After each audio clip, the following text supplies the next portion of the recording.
Salve, salve, família vascaína! No momento que estou gravando esse vídeo, 12h50, boa tarde, uma excelente quinta-feira, um dia abençoado para todos nós. Família, hoje eu acordei pensativo, tô aqui fazendo uma retrospectiva, parei para pensar, caramba, a última vez do Vascão dentro do campo foi no dia 12/6, 12 de junho. Arredondando aí, né, no sabadão vai completar 30 dias sem Vasco. Isso faz um mal, olha, faz um mal. Mas eu tenho um pedido para os jogadores do Vasco. Será que vocês me entendem? Gente, é o retorno, é a volta.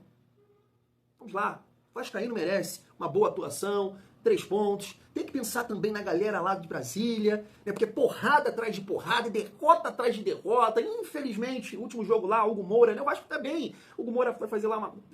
o Vasco sai derrotado. Então, né, tem tudo isso também, um carinho todo especial, porque a galera de lá merece uma vitória em Brasília. Então, ai, família, vamos lá, né? Vamos lá. E um mês, assim, decisivo, né? Para o nosso Vascão. A gente vai falar sobre isso. Então, chega aí, que tem muita resenha nesse vídeo. Será mesmo que o Pedrinho ligou para o Richarlison? Tem time querendo contar com os serviços do nosso atacante GB? Mais uma vez, vamos trocar uma ideia sobre o Ryan. Ontem a gente falou sobre isso, comparando ali valores em relação ao Wesley, lateral do Flamengo, e também o Richard Rios, né, volante do Palmeiras. E agora eu vou traçar aqui, vou fazer aqui uma comparação com o Arias, porque um time da Premier League colocou um papel colorido na mesa para levar o Arias. Então, se o Arias vale isso, o Ryan vale o quê? Coutinho tá na bola, tudo tranquilo no jogo contra o Botafogo, tá registrado aí a sua renovação. E aí, família, no final do vídeo, para quem gosta dessa parte tática e tudo mais, eu quero propor aqui um debate com vocês, porque só se fala isso hoje, depois dessa... Poxa, eu não posso usar o termo aqui, cara, desse atropelo, né, essa esculachada que o PSG deu no Real Madrid. E aí é o papo, né, das estrelas, do atacante, ele tem que ajudar sem bola. É o papo que tá rolando hoje. E aí eu quero trazer aqui um comentário do zagueiro do Beraldo, do PSG, né, tem um papo também ali, a época do Luiz Henrique com o Mbappé, e também a galera hoje, né, no Redação Sport TV, estava trocando uma ideia sobre isso, comparando ali, poxa, se o Harry Kane corre e tudo mais, como é que o Vinícius Júnior não vai correr, o Mbappé não vai correr? Thiagão, tá bom, você quer chegar onde, irmão? Onde você quer chegar? No Vasco, família. Porque eu, Thiagão, sempre debato isso aqui com vocês. Foi um debate que eu tive em relação a isso com Coutinho e Payet, e agora novamente eu tenho isso com Coutinho e Verratti. Eu sei que muita gente fica pé da vida comigo, mas eu acho que é um debate interessante pra gente ter aqui nesse vídeo. Eu quero saber a sua opinião. Então chega aí que tem muita resenha nesse vídeo, mas antes, deixa eu te pedir aquela moral. Se não for inscrito aqui no canal Vasco em Família, se inscreve, deixa o like e ativa o sininho para não perder os próximos vídeos e dar aquela hypada para fortalecer, para ajudar o Thiagão. Seguindo aqui a nossa resenha, família, vamos logo trocar uma ideia sobre essa situação do Richarlison, porque eu acho muito difícil, né, isso acontecer. Mas o canal Na Torcida Vascaínos trouxe aqui essa informação. Tá aí, ó. O presidente Pedrinho, acompanhado de um membro da cúpula vascaína, entrou em contato direto com o Richarlison através de uma ligação telefônica. O objetivo foi entender de perto a situação do atacante, que dificilmente seguirá no Tottenham para a próxima temporada. Além do Vasco, o atacante desperta interesse do Fluminense, Flamengo e Palmeiras. 2 clubes da Arábia Saudita também entraram na briga. O Al-Ali e Al-Ittihad. Eu acho que é isso, família vascaína. Assim, eu acho que essa possibilidade, de fato, tô falando do Pedrinho ter ligado para o Richarlison, eu acho que sim, isso pode ter acontecido. De repente o Vasco trabalha, né, com uma ideia de convencer o Richarlison a jogar aqui até o final do ano, por exemplo, né, ele buscar a confiança, a alegria de jogar novamente, e aí retornar numa fase melhor para o futebol europeu. Mas entendo, né, família, que é muito difícil, o Richarlison ainda tem uma boa idade, e dependendo, assim, se ele não encontrar, né, um clube que ele possa competir, de repente ele vai optar por colocar um papel no bolso. E lá na Arábia Saudita a gente sabe que isso, né, eles lá têm essa condição. Mas eu acho que faz parte, né? Presidente do Vasco, até porque o Richarlison publicamente já disse, né, que tem sim vontade de jogar no Vasco futuramente, então eu acho que cabe também o presidente entender, e aí, de repente, o atacante deixou claro, não, o Pedrinho, nem adianta, irmão, porque eu pretendo ficar aqui na Europa ou, de repente, né, caminhar aí para outro lugar, família vascaína. Seguindo no comando de ataque, para a gente trocar uma ideia sobre essa informação aqui do Lineker, tá aí, ó. Volta Redonda tentou, mas não levou. O Volta Redonda pediu o empréstimo do atacante GB, mas o Vasco negou a proposta. Informação aqui também do Lucas Pedrosa, né, dizendo que de fato o Volta Redonda tentou a contratação, o empréstimo do jogador, mas o Vasco pretende utilizar esse atleta. E assim, família, eu acho, né, como aconteceu aí com o JP, aconteceu com o Barros, né, Figueiredo, tem alguns atletas que sim, é interessante você, né, emprestar, para que esses jogadores possam jogar e né, manter o ritmo, experiência e tudo mais, e se retornarem o Vasco, se essa for a ideia, de repente ajudar. Mas no caso aqui do GB, o Vasco tem uma carência, né? Ali na posição de centroavante. Você tem o Verratti, claro, acho que o Ryan ele pode quebrar esse galho, e você tem aqui também um cara da função, um cara da posição. Então não vejo assim... motivos para você emprestar o GB nesse momento. Acho que é um jogador que tem recurso, que tem talento. Nas mãos do Diniz, ele pode crescer, ele pode evoluir. Então, acho que a decisão correta é manter aqui o GB, família. Gosto sempre de falar que é um atleta totalmente diferente do Verratti, apesar de exercer ali a mesma função no comando de ataque. É um cara de muito mais recurso, de refino. Nesse momento não tem a presença diária do Verratti, não tem a qualidade na bola aérea do Verratti, mas é um cara que pode contribuir, né, com outras características. Recentemente a gente trouxe aqui um perfil numa outra rede social, fazendo ali uma análise em relação ao GB, e ele destacou alguns lances do GB no Campeonato Brasileiro Sub-20 contra o Santos. Que é isso, cara? Sabe, o cara que sai da área, faz lançamento, dribla, bota na cara do gol. Então é um outro perfil do Verratti, porque o Verratti é homem-gol, né? É ali a última bola botar para dentro das redes. Então assim, acho que o GB ele tem que continuar no Vasco e trabalhando com o Fernando Diniz, família. Concordam? Seguindo, para a gente resenhar agora sobre essa proposta aqui em relação ao Ares, tá na tela para vocês, família, informação do GE. Na verdade, essa daqui que eu printei não tem o valor, mas me parece que é 15 a 16 milhões de euros, que dá em torno de 97 milhões, família.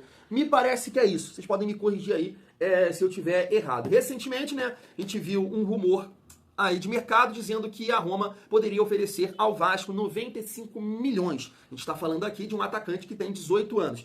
E o Ares tem 27 anos. Claro que isso, né, também tem um peso em relação a valores. Mas, de fato, família, a gente está falando aqui de um jogador, e aí sem clubismo nenhum, que, na minha opinião, é o melhor jogador do Brasil atualmente, jogando no Brasil, quero dizer, é o Ares. Né? Realmente joga muita bola, muita bola. Mas a ideia aqui é realmente debater essa questão do Ryan em relação à permanência dele, que é muito importante hoje para o Vasco conquistar os seus objetivos, seja ter mais tranquilidade no Campeonato Brasileiro ou chegar longe na Copa do Brasil, e aí na Copa Sul-Americana, que eu acho que o Vasco tem uma maior chance de, né, ser o ano, eu venho dizendo aqui, o ano do milagre, apesar de encarar um adversário muito difícil nessa fase aí, que é o Del Valle. A gente sabe que é um time que manda muito bem nessa competição. Então assim, família, eu acho que a gente traz esses valores aqui para entender o mercado, e claro, são times que não dá para negar que pela Copa do Mundo tem uma visibilidade, jogadores que mostraram ali um potencial, mas a gente tem que ter o entendimento, principalmente a diretoria do Vasco, confiando no trabalho do Ryan e também confiando no trabalho do Fernando Diniz, que esse atleta tem tudo para realmente terminar bem o ano. Tem aí, infelizmente, né, que eu vou secar a Copa do Mundo de clubes, e o Vasco conseguir, porque aí, família, não tem jeito, vai ter que vender. O Vasco vai vender o atleta também, porque é um objetivo dele de carreira jogar fora, né, do Brasil. Mas, né, construir uma excelente venda. Digo construir, porque, né, ainda bem que chegou aí o Fernando Diniz, e ele já bateu ali na mesa, numa coletiva, dizendo que, ó, não vende, porque esse jogador ele vai valer muito mais no futuro. E acho que ele tem tudo, claro, para valer mais aqui, né, do que o Ares ou do próprio... para chegar nos valores que a gente citou ontem, né, 160 milhões em relação ao Wesley, 190 no Richard Rios, eu não sei se o Vasco vai conseguir, né, o Ryan terminando bem, muito bem essa temporada, não sei, mas um valor próximo, de repente, de, sei lá, 120 milhões, 130 milhões, eu acho que o Ryan tem potencial, sim, para algum clube europeu colocar esse valor na mesa. Tô errado? uma ideia louca minha aqui? Comenta aí, família vascaína. Seguindo pra gente falar um pouco sobre o confronto sábado contra o Botafogo, tá na tela para vocês. Felipe Coutinho está liberado para enfrentar o Botafogo. O novo contrato do camisa 10 acaba de ser publicado no bid da CBF. Então é o Vascão, né, com força máxima para encarar esse Botafogo. Fiz aqui o meu pedido, mandei ali a minha corrente positiva, claro, para os jogadores do Vasco, família, porque é um jogo fundamental, né? Voltar bem, ganhar do Botafogo, que tem uma boa equipe. A gente sabe que está vivendo aí um momento em relação à saída ali da Copa do Mundo. Eu achei que o Botafogo saiu muito feio, time bundão, time covarde, né? A maneira que se comportou ali contra o Palmeiras. Tem vários jogadores que acabaram saindo aí, né? Dois jogadores, né? Que é o Jair, que até então era titular do Botafogo, e também um atacante que é muito bom, né? Que é o Igor Jesus. De repente vai jogar um jogador lá, que, cara, esqueci o nome dele, mas ele veio do Krasnodar, né? É o mesmo time lá do Vitor Sá. Me parece ser um bom zagueiro, e no comando de ataque deve ter ali o Arthur, né? Que é totalmente diferente do Igor Jesus, é um cara com mais presença de área, não tem essa mobilidade, não tem essa intensidade, velocidade que o Igor Jesus tem. E, né, tá iniciando ali o trabalho, o filho do Ancelotti. Eu acho que, né, o Vasco tem tudo para ganhar do Botafogo, mesmo sabendo que é um jogo muito difícil. Infelizmente, né, o Vasco vendeu o mando de campo. Digo isso porque o Vasco vem mandando bem contra o Botafogo no nosso Caldeirão, mas chegou o momento, né, família? Chegou o momento do Vasco entregar um bom jogo, uma boa atuação e, claro, coroar, né, os vascaínos de Brasília com 3 pontos, né? Porque tá na hora de tirar essa urucubaca.